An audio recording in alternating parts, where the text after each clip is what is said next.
I should have seen it coming when Marcus asked for my laptop password 3 weeks ago. Just need to check some family photos, he'd said, that charming smile he'd perfected since childhood spreading across his face. The same smile that convinced our parents he was the responsible one, the successful one, the son who'd actually made something of himself. I was 29, working as what my family called some government data entry clerk. They had no idea what a Treasury Department securities analyst actually did, and I'd stopped trying to explain years ago. Marcus was 32, supposedly running a successful consulting firm, though I'd noticed the expensive suits getting less frequent and the requests to borrow money becoming more common. Sure, I told him, writing down the password. Just the photos folder though. He'd laughed. What else would I want? Your exciting spreadsheet collection. The family had gathered at our parents' house in Connecticut for Christmas. The usual crowd. Mom and Dad, Marcus and his wife Jennifer, our sister Claire with her husband Todd, and various aunts, uncles and cousins filling the oversized dining room. The tree lights twinkled, carols played softly in the background, and the smell of turkey filled the air. Everything seemed normal until Marcus stood up during dinner, wine glass in hand. I have an announcement, he said, that familiar smirk playing at his lips. Our dear Sarah has been going on about her investment portfolio for years. You know, the one she supposedly built from her little government job. The table quieted. I felt my stomach drop, but I kept my expression neutral, fork halfway to my mouth. Well, Marcus continued, pulling out his phone, I finally did her a favor. Sold it all last week. Guess what it was worth? Dad leaned forward, interested despite himself. He'd always dismissed my financial discussions as boring government work, preferring Marcus's flashy stories about consulting deals and business trips. How much? Claire asked, her tone already mocking. $12,000. Marcus laughed. 12,000. After all her talk about building wealth and smart investing. I sold it and moved the cash to my account to save her from herself. She'll thank me later when I actually invest it properly. The room erupted in laughter. Jennifer covered her mouth, trying to hide her giggle. Todd shook his head in what looked like pity. Mom sighed, that disappointed sigh I'd heard my entire life. Sarah, honey, Mom said gently, as if talking to a child, we've told you that government jobs don't really build wealth. This is embarrassing. 12,000, Dad repeated, chuckling. And here we thought you were actually doing something with your money. Marcus, you probably spend that on a single client dinner. Marcus raised his glass. Actually, Dad, I do. That's what real business looks like. I set down my fork carefully, reached for my wine glass and took a slow sip. My hands were steady. Years of working with classified financial documents had taught me perfect composure. Marcus, I said quietly, how exactly did you access my portfolio? Your laptop password, genius. He rolled his eyes. Took about 10 minutes to find your brokerage account. You really should use better security. Anyone could have stolen from you. And you sold everything? Every single stock and bond. He looked so proud of himself. Liquidated the whole thing. The money's safe in my business account now. I'll invest it properly, maybe double it in a year. You can thank me at next Christmas. Aunt Helen laughed from down the table.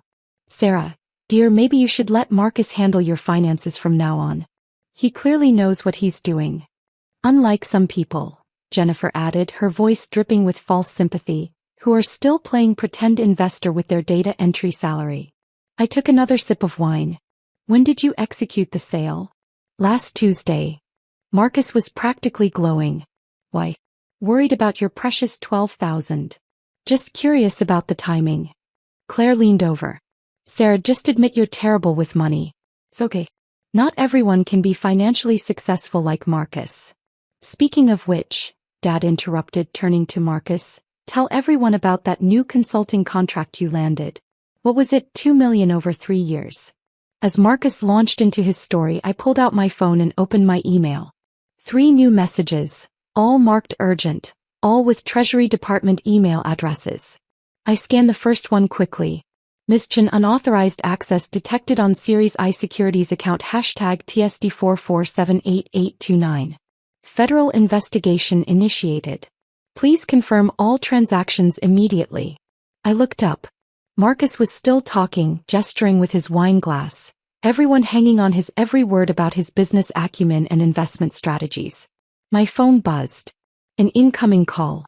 The caller ID showed a number I recognized immediately. Treasury Department, Office of Inspector General. I stood up slowly, phone in hand. Excuse me, I need to take this. Probably calling about her 12,000, Marcus called out, and the table erupted in fresh laughter. I walked into Dad's study, closing the door behind me. This is Sarah Chin. Miss Chin, this is Special Agent Rodriguez, Treasury Department Office of Inspector General. We have a situation that requires your immediate attention regarding your Series I government securities account. I'm aware, I said calmly. My brother accessed my account without authorization and liquidated approximately $850,000 in protected government securities last Tuesday. There was a pause on the other end. 850,000? Give or take a few thousand, yes. The exact amount should be in my last quarterly statement. Miss Chin, are you currently with the individual who accessed your account? Yes, we're at my parents' house for Christmas dinner. He just announced it to the entire family, thinking he sold $12,000 in regular stocks. Another pause. He doesn't know they were Treasury securities? He has no idea. I work as a securities analyst for the department. My portfolio consists entirely of Series I bonds and other protected government securities. Unauthorized sale and transfer of those funds is a federal offense under 18 U.S.C. Section 641. We're aware. Agent Rodriguez's voice was crisp now, all business. We've already contacted the FBI field office in Connecticut. Unauthorized access and liquidation of Treasury securities with intent to appropriate funds. Ms. Chin, we're looking at multiple federal charges here. The local field office will need to interview everyone present and secure the individual who accessed your account. Understood. Can you return to wherever the family is gathered and keep everyone there? We need to ensure no one leaves before the FBI arrives. How long? They're already en route. 15 minutes, maybe less. I returned to the dining room. Marcus was still holding court, now explaining his investment strategy to Uncle Paul. Everyone looked so happy, so comfortable in their assumptions about which sibling was the success story. I sat back down and picked up my wine glass. Everything okay? Mom asked, her tone suggesting she hoped I wasn't going to cause a scene about my lost $12,000. Fine, I said. Just work stuff. Marcus laughed. Work called you on Christmas? That's what happens when you're not important enough to have real vacation time. In my consulting firm, I decide when I work. That must be nice, I said evenly. It is. He leaned back in his chair, the picture of success. You know, Sarah, it's not too late to change careers. I could probably get you an entry-level position at my firm. Won't pay much at first, but it's better than government work. I'll keep that in mind. Dad cleared his throat. Marcus, you said you moved Sarah's money to your business account. Have you actually invested it yet? Not yet. Waiting for the right opportunity. These things take strategy, Dad. Unlike Sarah's approach of just letting money sit in boring bonds.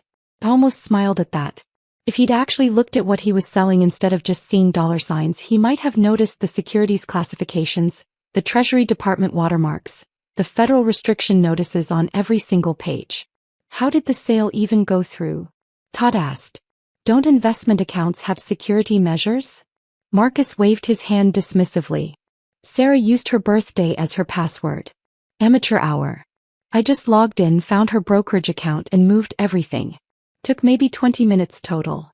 You logged into her brokerage account, Jennifer repeated, sounding impressed.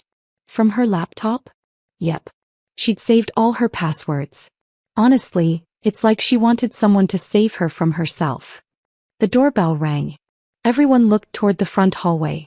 Mom glanced at Dad, confused. Are we expecting someone? I'll get it, I said, standing up. Sarah, we're in the middle of dinner, Mom protested. I was already walking toward the door. Through the frosted glass I could see multiple figures. I opened it to find 4 people in dark suits, badges already out.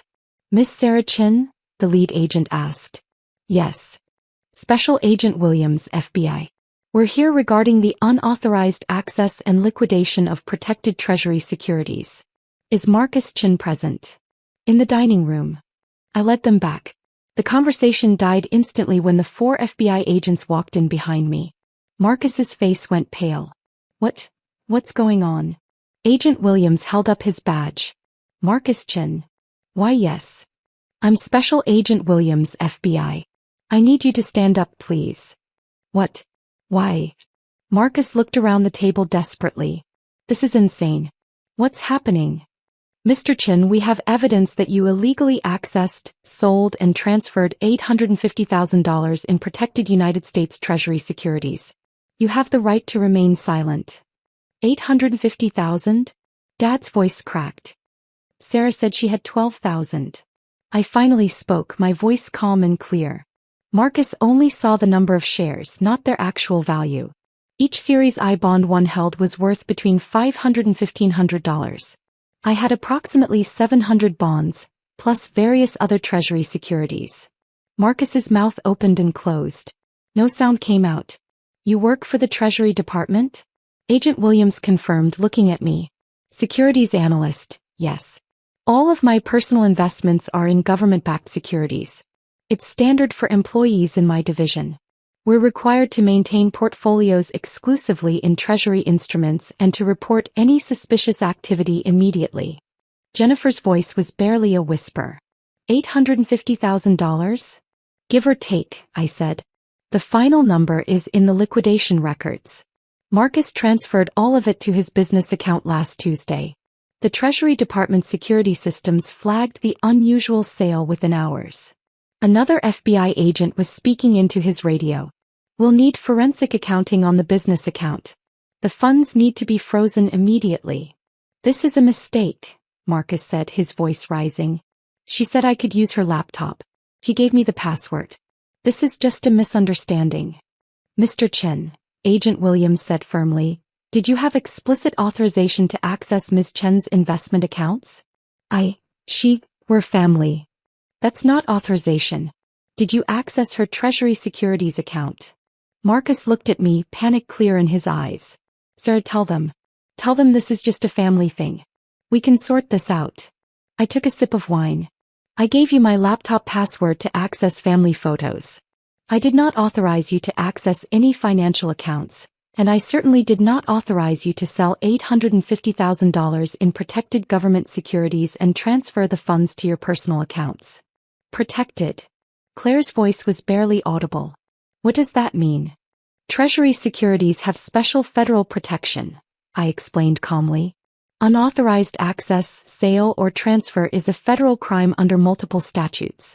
18 U.S.C. Section 641 covers theft of government property. 18 U.S.C. Section 1343 covers wire fraud. There are several other applicable laws. Agent Williams nodded. Mr. Chin, I need you to come with us. You'll be processed at the federal building in Hartford. Processed?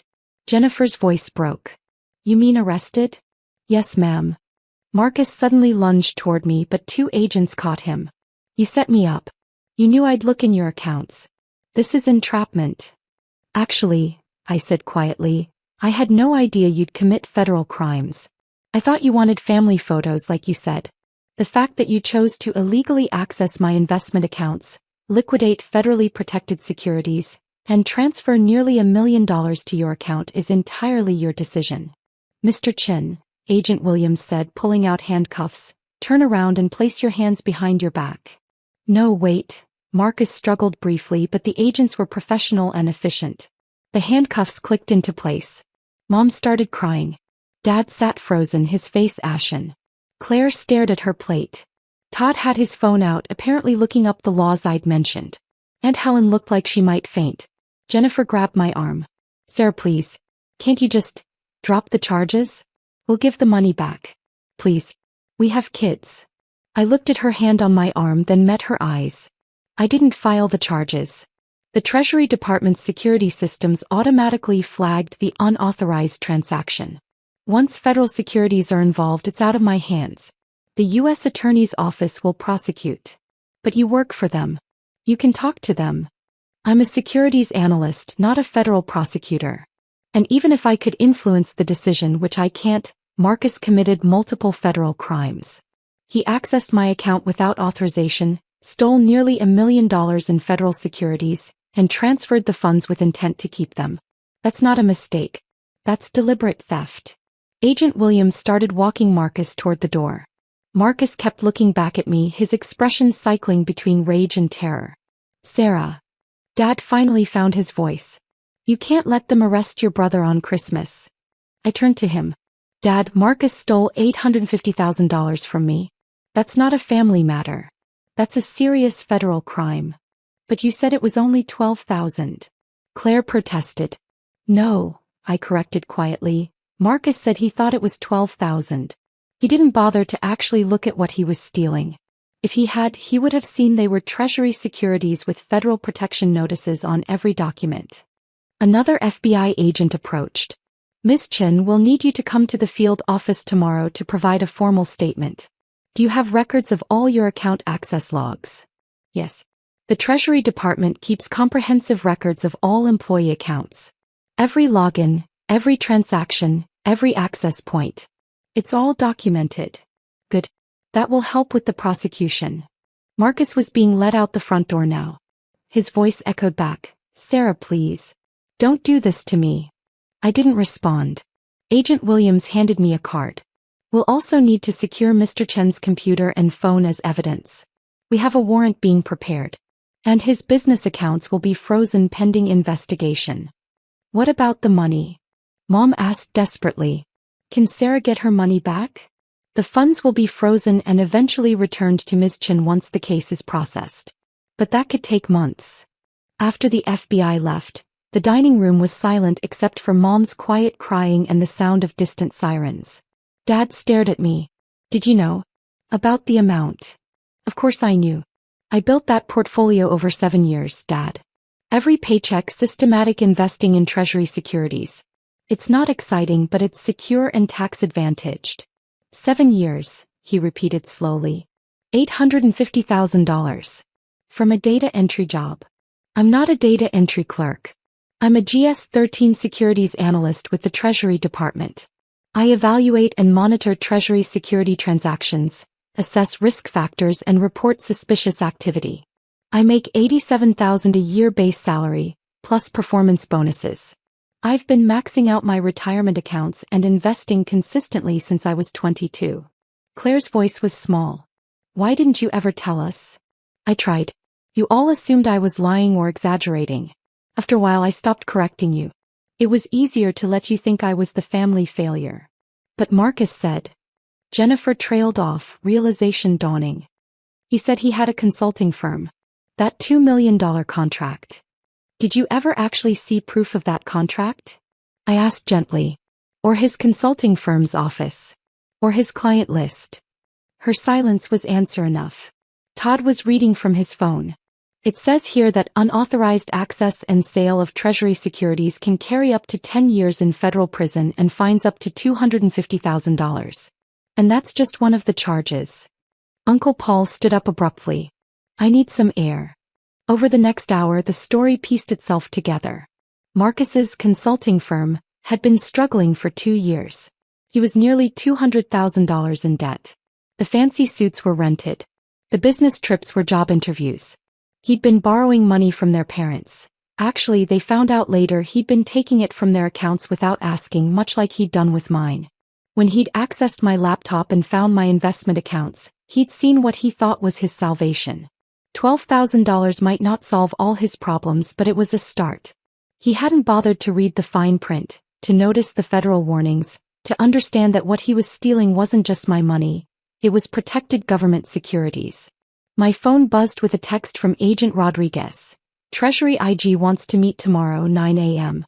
We'll need complete access logs and transaction histories.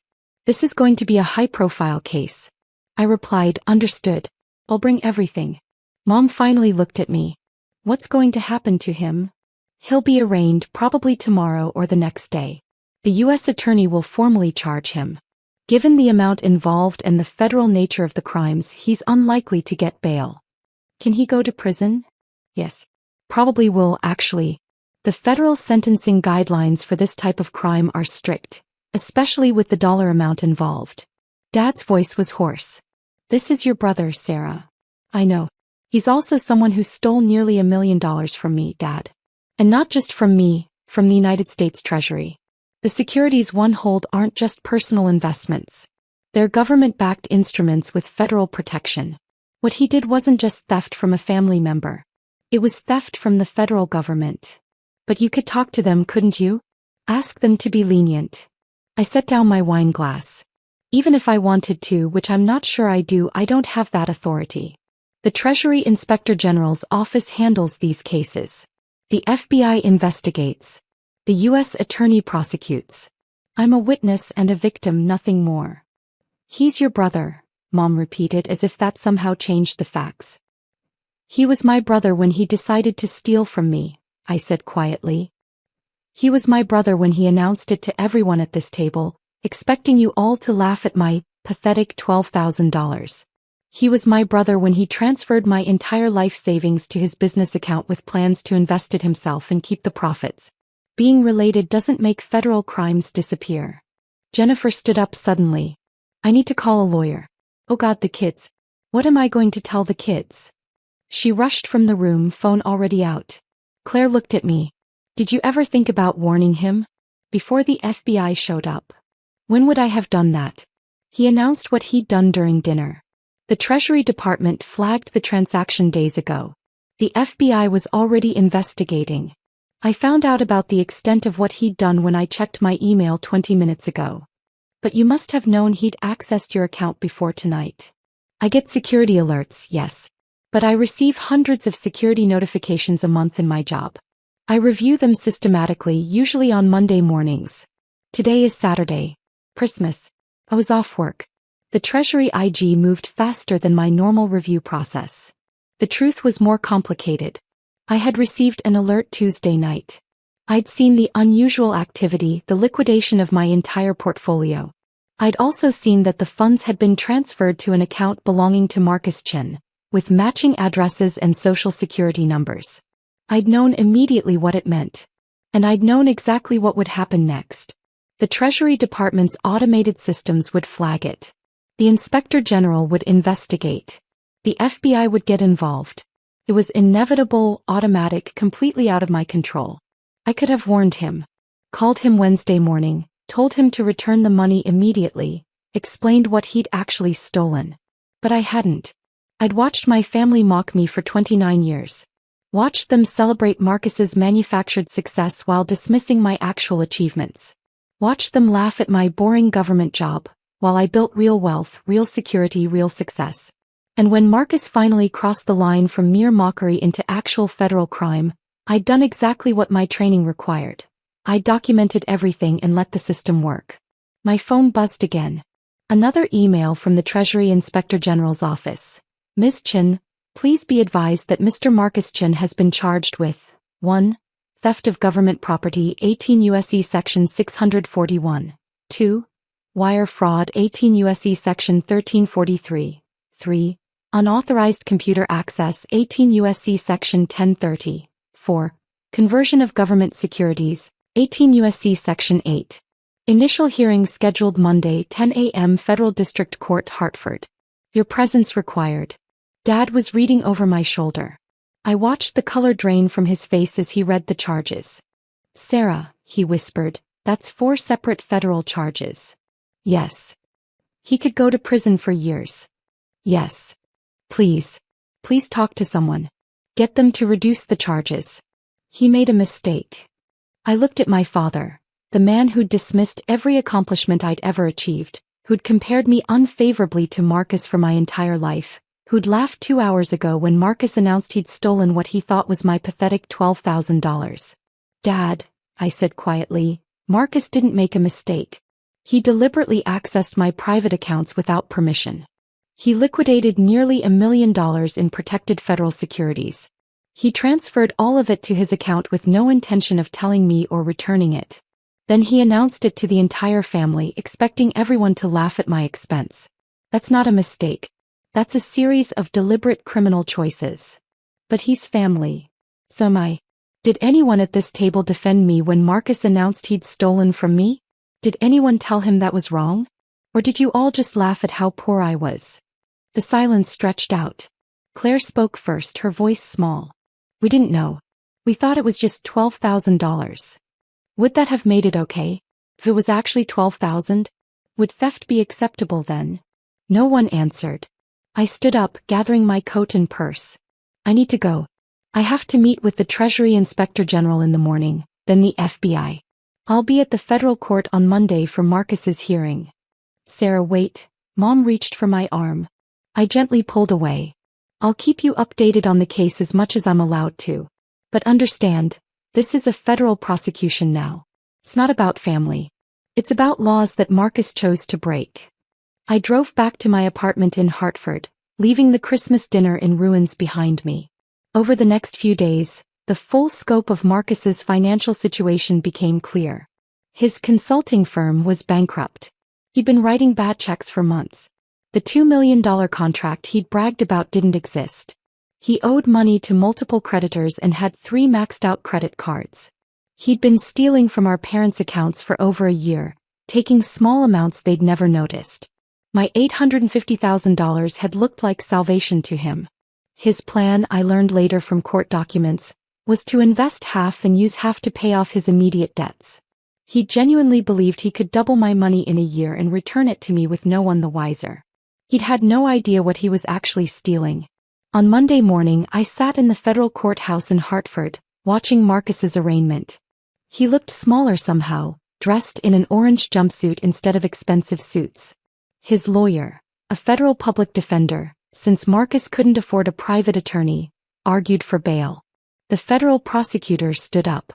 Your Honor, Mr. Chin stole $850,000 in protected Treasury securities. He has significant debt, no legitimate income, and has demonstrated a pattern of financial crimes including theft from family members. He's a flight risk and a danger to commit further crimes. The government requests he be held without bail. The judge agreed. Bail denied. Marcus looked back at me as they led him away. I kept my expression neutral. The Treasury Department froze his business accounts and seized his remaining assets. The money he'd stolen from me was recovered and returned within 2 weeks. With interest. My parents called every day begging me to somehow make it stop. I explained repeatedly that I couldn't. The U.S. attorney was prosecuting, not me. The crimes were against the federal government, not just against me personally. I was a witness, not the prosecutor. They didn't understand. Or maybe they didn't want to. 3 months later, Marcus took a plea deal. 7 years in federal prison, restitution for all stolen funds, including money taken from our parents, and 5 years supervised release. The alternative was going to trial and risking 15 years if convicted on all counts. He took the deal. I received the restitution payments over the next year. Small amounts from his prison work wages, larger amounts from the seizure and sale of his few remaining assets. Eventually, I was made whole, at least financially. The family fractures were harder to repair. Dad never apologized for dismissing my career or laughing when Marcus announced the theft. Mom still calls occasionally, her voice heavy with disappointment that I couldn't be more forgiving. Claire and I have a distant relationship now. She never outright blamed me, but she never quite forgave me either. Jennifer divorced Marcus while he was awaiting trial. She moved back to her parents' house with the kids. I sent her information about resources for families of incarcerated people. She never responded. I returned to work at the Treasury Department, where my colleagues treated the whole situation as an interesting case study in securities protection protocols. No one blamed me. No one suggested I should have handled it differently. Federal crimes are federal crimes, and the system handled them exactly as designed. My portfolio recovered. I rebuilt it methodically the same way I'd built it the first time.